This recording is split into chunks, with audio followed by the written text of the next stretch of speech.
Welcome to My on Mondays, an explorative approach to the possessive my through narratives, art, and sound. I'm Matt Bunk. This week, I caught up with artists in residence Kelly Cox and Eric Mullis during their open studio at MING. When we spoke, it was a busy day at Artfort, with audience coming and going while musicians loaded out. The atmosphere was that uniquely hectic and easygoing feeling you get at Treefort, which felt like ideal conditions for this installation. Kelly and Eric describe their work as investigating the dissonance between physical, digital, and psychic space, drawing on the mythologies of architecture, product display, and media spectacle. The show combines ceramic sculpture, projection mapping, film, and sound. Here's Kelly. I'm going to the Smithsonian in April, so I'm taking a lot of the art. I have to pack it up and take it to the National Museum. Wow. And I'm going to be driving there 5th and the front of April. We're going to stop in Chicago for like a day and check out that scene, and then we're going to be around all the politicians. So I'm going to bring out my ice scrapers and my clamps, and I don't know I'll be a peddler of my wares for the politicians in the National Museum. I'm gonna try and leave something at the National Museum. You know, I have like fake stuff. I like to replace things with fake things. So I'm not sure what the piece is going to be that I can leave, or I don't want to get in like trouble. But I have a lot of like electrical, I have switches and things. I have some toothbrushes. I don't know. I want to prank them, is what I'm saying. Have you done that before? Pranks? Yeah. Yeah, I'm slowly working into, I've been pranking. I've been experimenting with pranking. And funny, my friend Sasha, he has a fake plunger that I made next to his toilet, which is a prank plunger, and somebody was tricked and did try to plunge the toilet and was like, why isn't it working? So that was fun. I like trickery, but not only trickery. Trickery for its own sake. Its own sake, as in for the fun of it? Yes, for silliness, for the sake of silly. I think not enough things happen for the sake of their own sake.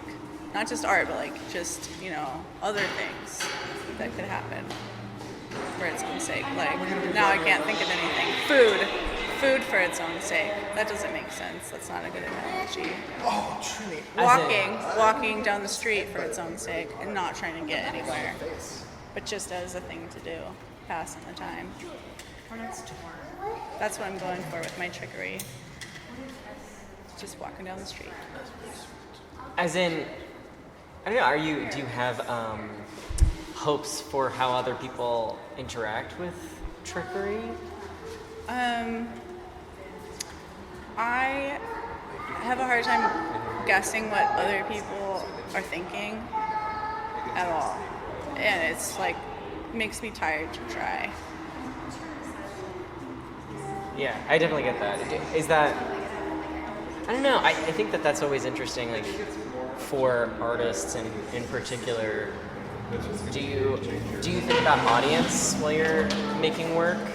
Well, when I used to teach, I would tell people to think about audience because people told me to think about audience, and then I realized that people were thinking too much about audience and getting confused and stressed, and people have gotten kind of performative in life because they feel like they have this imaginary audience kind of judging them all the time.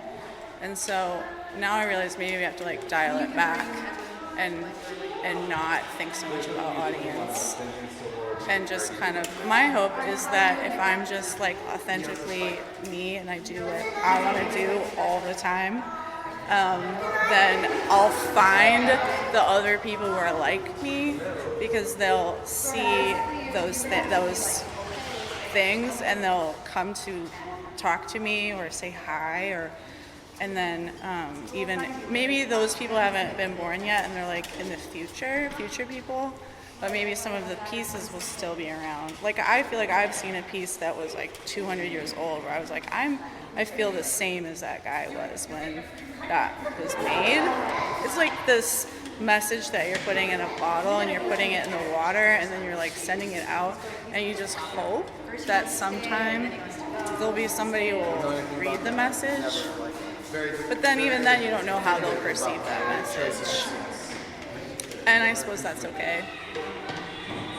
Yeah, I think that's one of the, I don't know, maybe ultimate goals of art making is to try and reach people who feel the same as you in some specific way.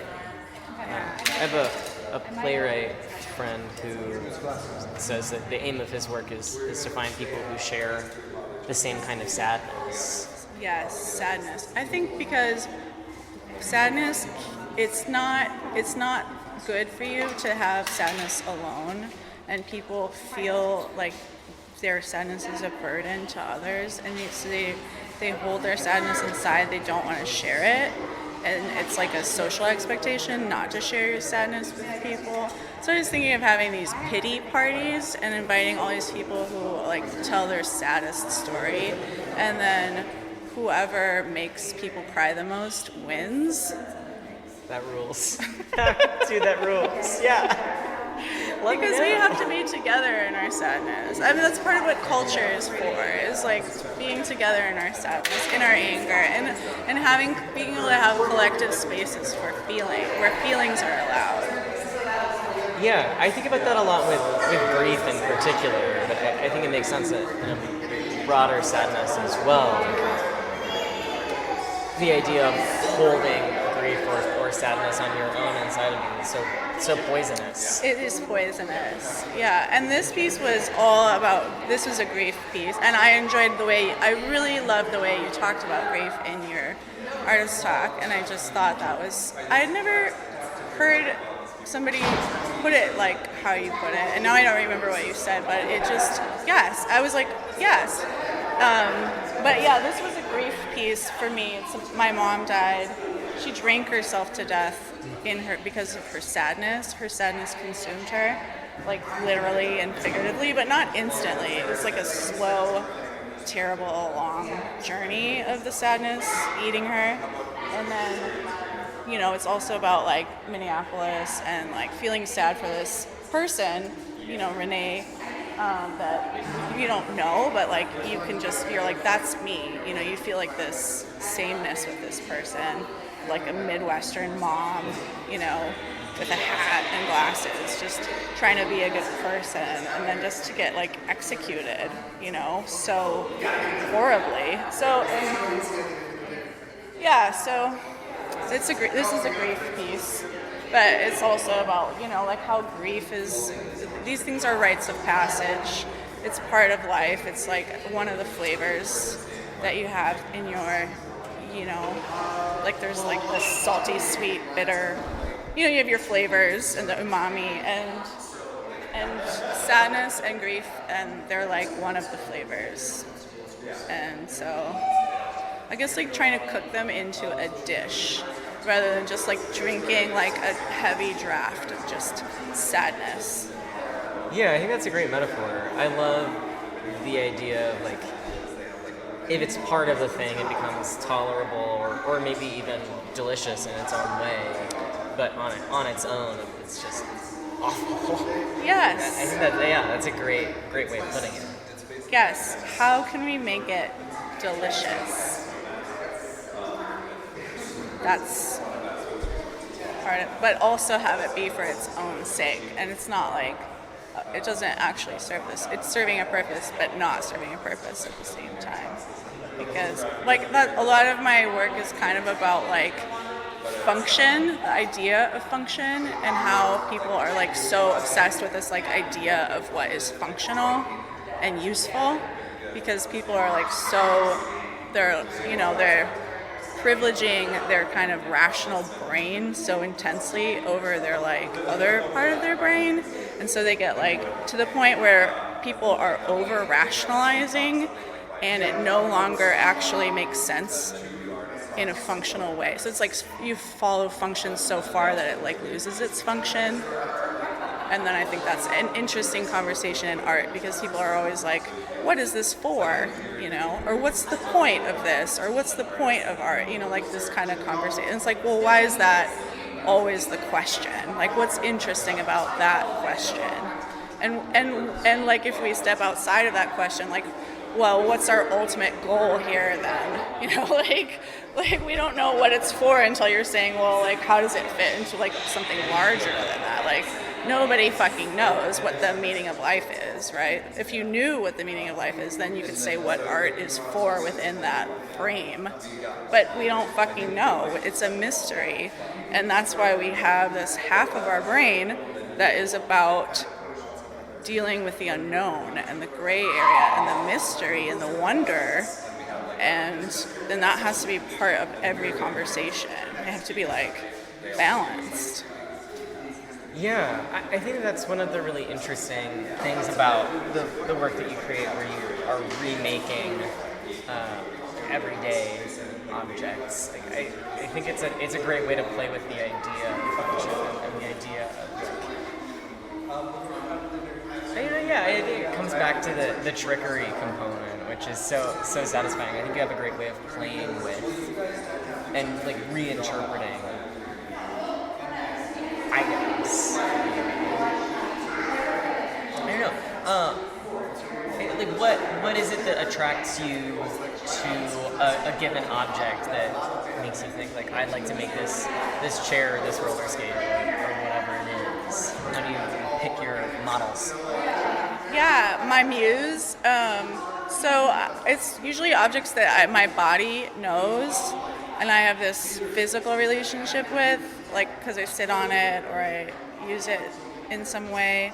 My hands grab it, but that I don't think about or notice. So it's kind of about like something that works. It's, you know, it's like also processing my feelings of being of use to others. You know, that's kind of like my identity is like, I'm always being useful. I'm a tool in the toolbox of, you know, the family or this institution or whatever. And my personhood to a large degree has eroded into this kind of like function that I'm serving at any given moment. And so I'm like trying to like be a person again. I'm like, I'm still a person. You know, so Eric said that I'm taking the set and I'm trying to make the set into the star by like, but like so many of the people who do the things that we need, the people who make things functional and do the things that we need done are like the people who are really struggling and not getting the resources that they need. And it's like, because we have a hard time seeing that and giving full value to this kind of like functionality and supporting it, you know. So then again, that's me saying, you know, function is important and like acknowledging function, but through the glory of this being in the spotlight for a moment, I guess. But yeah, there's like objects that are sort of,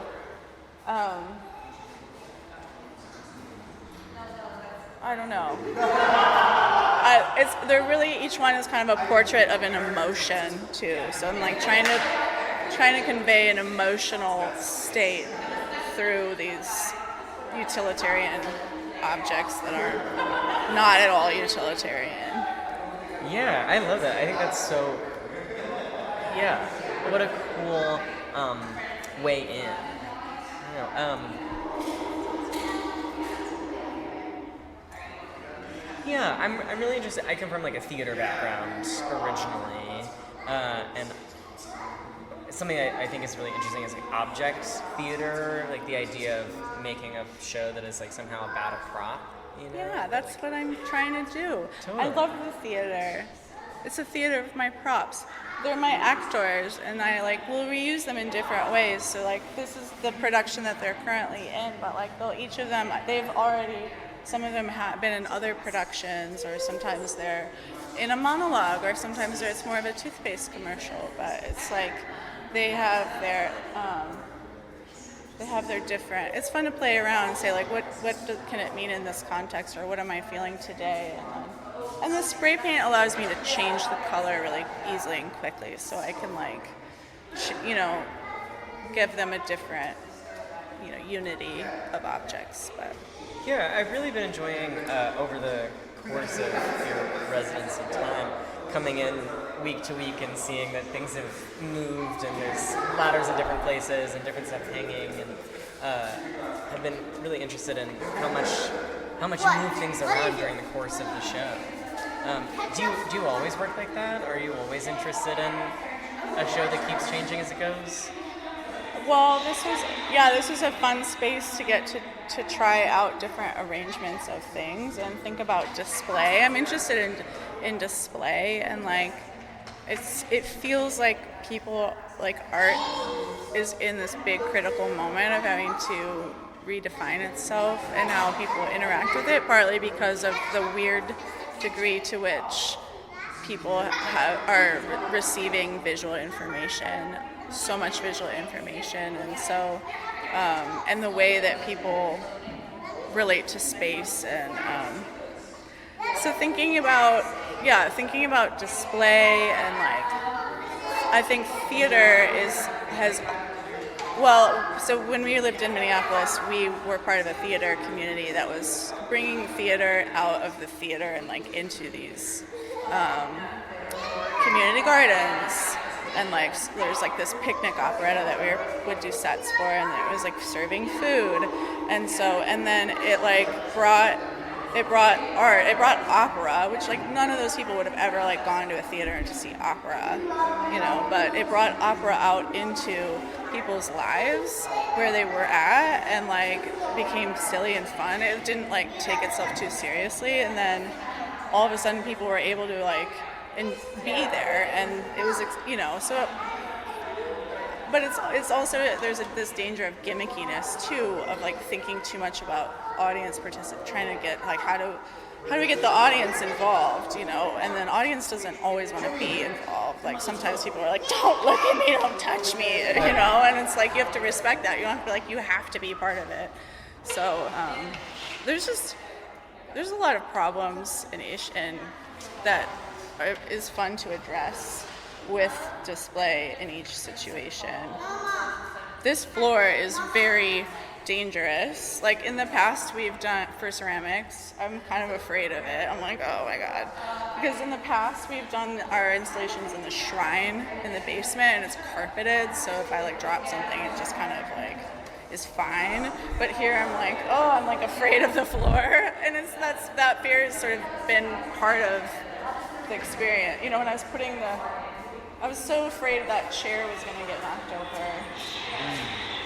And then I ended up the way it is hooked onto the pedestal is actually safer than when it was not. I mean, it looks more precarious, but it's like holding on to the pedestal, so it's much safer. But every time we were installing everything, I was like, the floor, Yeah, I noticed that you have like a lot of these pieces, or have had throughout the show, a lot of these pieces that are intentional, like play with brokenness or shattering. Are any of those in relation to the space because of that, or are you finding yourself more drawn to broken objects because of the fear? I mean,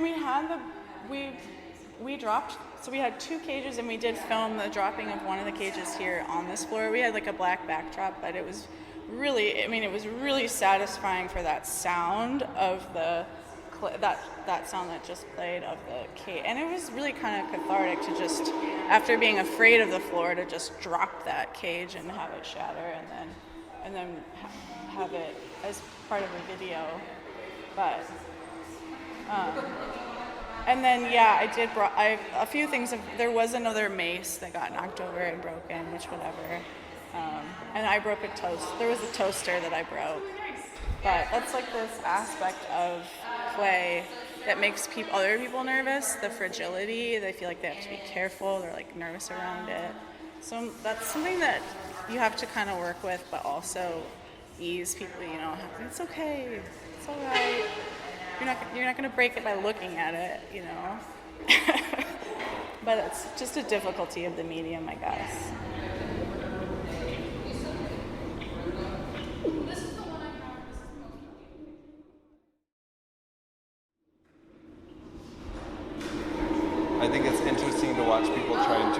with it because the projection pushes them back. Like they want to be further back for the projection, and then they want to get closer up for the objects. And when they get up, they try and look at it like art that's not projection mapped, and then they're like blocking the projection, and then they like have to figure out how to get out of the way of the projection. And so it's like this interesting dance to watch them look at it, and then because like the scale change with the little stuff on the bear trap, it's like fun to watch them kind of work their way through it and figure it out, and then like oftentimes end up sitting on the ground like figuring out what's going on with all the little like bombed out buildings and hurricane debris and stuff down there. Kelly was talking earlier about the idea of mischief and trickery, especially with the light switches and things like that. Is that something that you're thinking about with the projection work as well? Yeah, I think I was thinking about that a lot with like trying to play around with the tension in setting up the moments where people start to realize that it is a Rube Goldberg and that it might actually activate with like the candle flame coming in and the strings coming in after like the meditative landscape. And my hope was that when the trap did drop, that like people would have a moment of like, oh shit, something's about to actually break, because it's just been so like meditative and still for so long. And I think that we probably achieved that. Like I've seen a couple people when they're like in here with it where they like, you know, either visibly jumped or told me afterwards like, oh God, I thought like I broke something. And last year at the Shrine, our installation was about, it was about a lot. Like there was a lot of similar themes to it in terms of just like our struggles with like how chaotic and cruel the world seems to be like moving into more and more right now. But it was like, in terms of like what we were translating that into with imagery and objects, it was like around house fires. And so in kind of like thinking about how to stage it like a still life, like a domestic scene, we had like a little space heater at the bottom right, and I put a little smoke machine back there. And so then when we were hanging out the shrine, occasionally when it was full, I'd go in and like push the remote button and smoke would start spewing out of the space heater. And I think that's something, I think Kelly and I both kind of have that impulse of like putting little moments of like trickery or discovery into the artwork that will kind of pay off when people spend time with it. Yeah. Yeah, I love that. I think it's so cool that you deal with such heavy themes and emotions at the same time as, and also you have these like, this desire to instill moments of fear in people. And at the same time, you have the balance of like the projection, which is this very meditative, beautiful, peaceful landscape, and also the colors of the objects are so playful and fun as well. I think you guys have a great balance of like a whimsical kind of approach to really serious work and serious undertones. Yeah, I mean, I think that it's hard to be a compassionate person when people are being so cruel, because it's hard to know what an appropriate response is, right? Because it does make you really angry, right? Like there's a lot of rage about it. But like ultimately what you're trying to protect is like joy and kindness and goodness.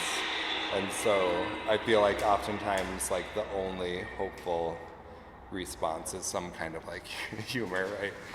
And also that's also just a nervous impulse I have. Like oftentimes when people get hurt in front of me, I laugh not because I think it's funny, but because I'm like, oh God, and then like that's sort of my reaction. An immediate impulse is to like laugh, because like what else do you do when you see something terrible, but try to not fall totally into that despair. Yeah, I always have the experience of anytime I have to deliver bad news to someone, I laugh while I say it. Which can be awkward, right? It's a terrible habit, yeah. Yeah, it's really unpleasant. No, I think when I dropped Edwin off for kindergarten the first day, we were like doing the whole like first day of kindergarten lineup thing, and there was this little girl that was just so sad that her sister was going off to school without her, and she was like holding on to her and crying, and then she fell and scraped her knee, and I did that. I had like the nervous like impulse when something bad happens and started laughing, and Kelly was like, "What's wrong with you? You can't laugh right now." Stop that. Stop that. Yeah. I think it's also interesting to watch people navigate like their own silhouette in the work. I mean, that's partly with how people are trying to look at it. Like, you have to stand to the side of what you're looking at, but yeah. I don't think we really leveraged that or did that intentionally in this one, but it's definitely something that's interesting to watch and think about. I'd be curious to hear about kind of things that have surprised you in this process or this installation. I mean, I think so. We've always done this kind of work in like less conventional spaces. So like this particular version of this work really developed in the shrine basement, and that is like the floor is dark, the walls are dark, and it's like there's no light pollution in there at all unless you want there to be, and the way that light and video interact with that is really, really different. So we had kind of started to like avoid anything white. Like, we tried to use like white sheet drapery for our last installation, and like visually it didn't work at all in a dark space with projection, so we used all black drapery. And so then coming into this space, we had to figure out how to deal with like high value walls and pedestals with this kind of work. And I think in the past, I've used the projection kind of as like really stark theatrical spotlight lighting for the sculptures, just to make sure they don't get lost in the noise of the video first, and then also because we've started to kind of like embrace that theatricality as like Kelly's sculptures almost being like actors that were like building this narrative and this scene around. And then, like right away when I turned on the projector in here, I realized that approach was going to be really different. Like, theaters are usually black box, right, and galleries are white box. And so the way the video is interacting with the pedestals and the wall for this just had to be really different. And I think for me, as like the themes were coming together and the visuals for what we were going to use were coming together, and we had this kind of like unifying landscape, I was trying to create like really a lot of unity and stability across all the surfaces.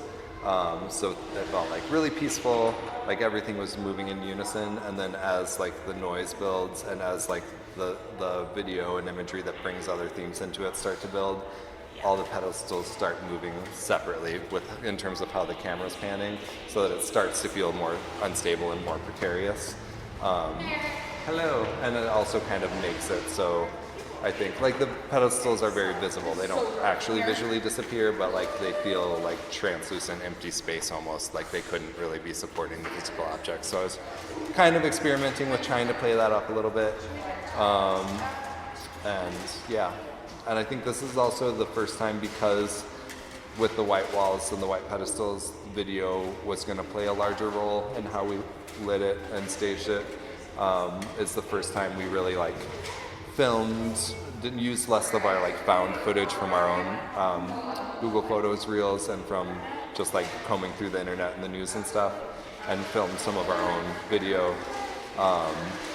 And so it's fun to play around with that like third representation of the objects, where you have like the actual objects, the shadows of the objects, and then the video objects, and it gives you another chance to play around with that repetition formally, but also just like with building up and layering the imagery as you're thinking about how the video is relating to the objects and the movement and all that. So yeah.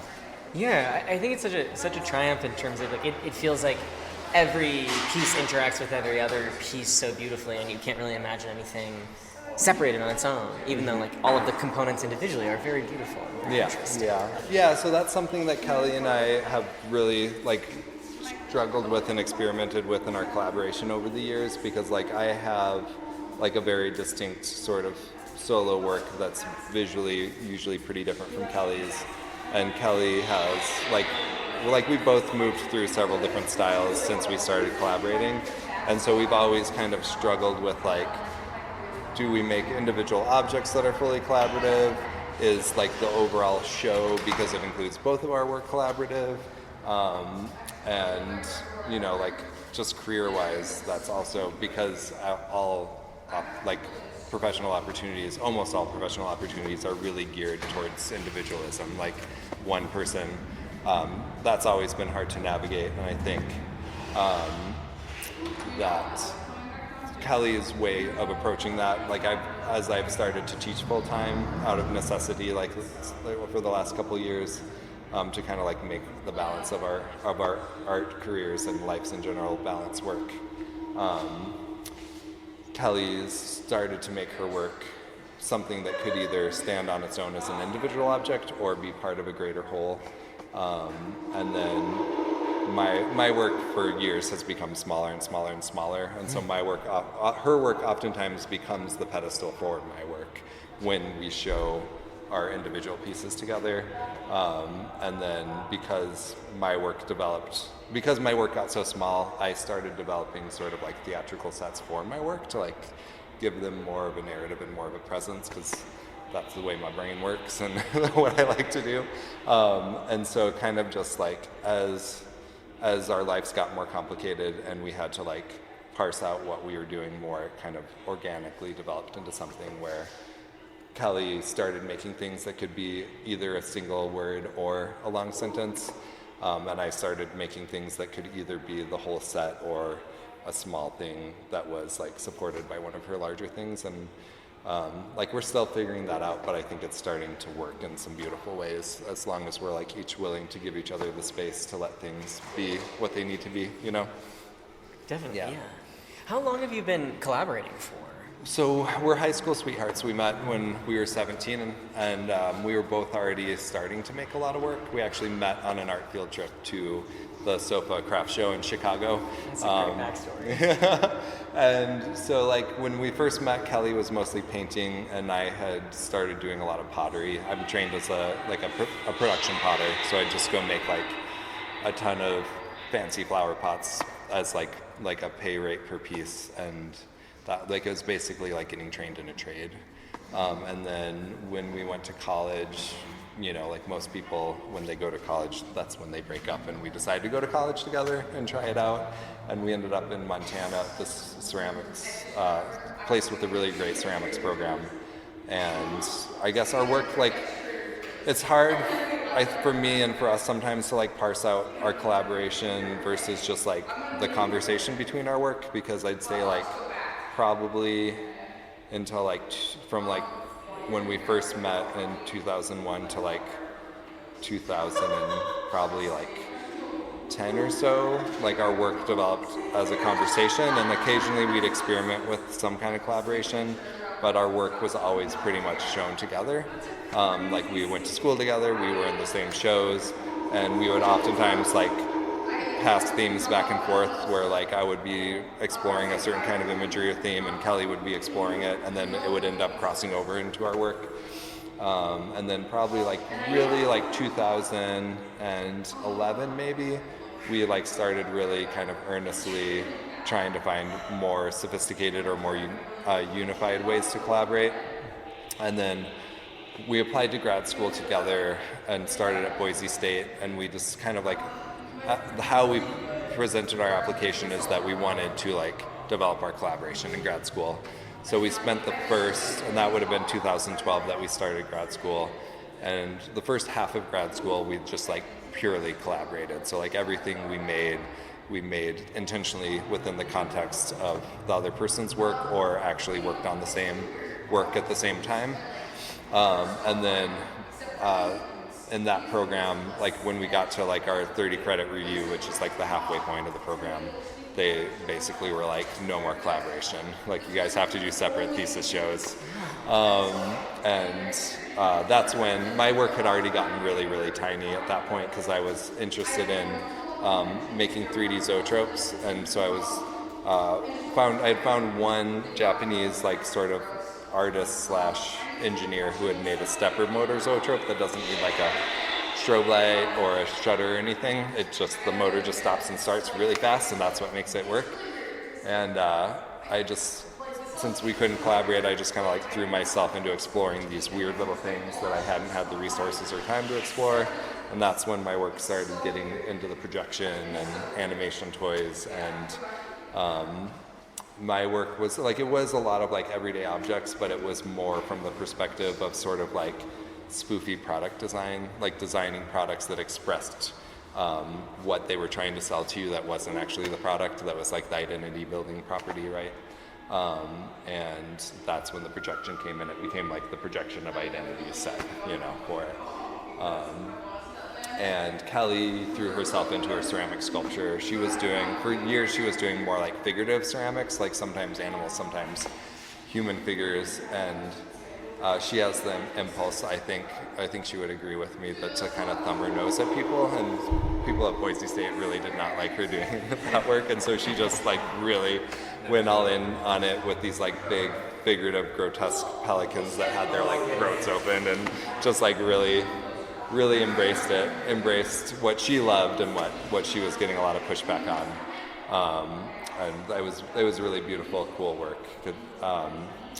And then we had our child, and kind of like both got pushed out of our practice for a long time. And then, and kind of both coming back to our practice and getting our kid to preschool and having time to be artists again, we like really pulled together our collaboration again. And that's when like her big sculpture and my tiny sculpture and the projected light all kind of melded for the first time and became a thing. So this version of our collaboration has probably been happening since like probably 2014-ish. Is that right? No, sorry, 2018, yeah, is when we made our first like projected sort of staged collaboration. Yeah.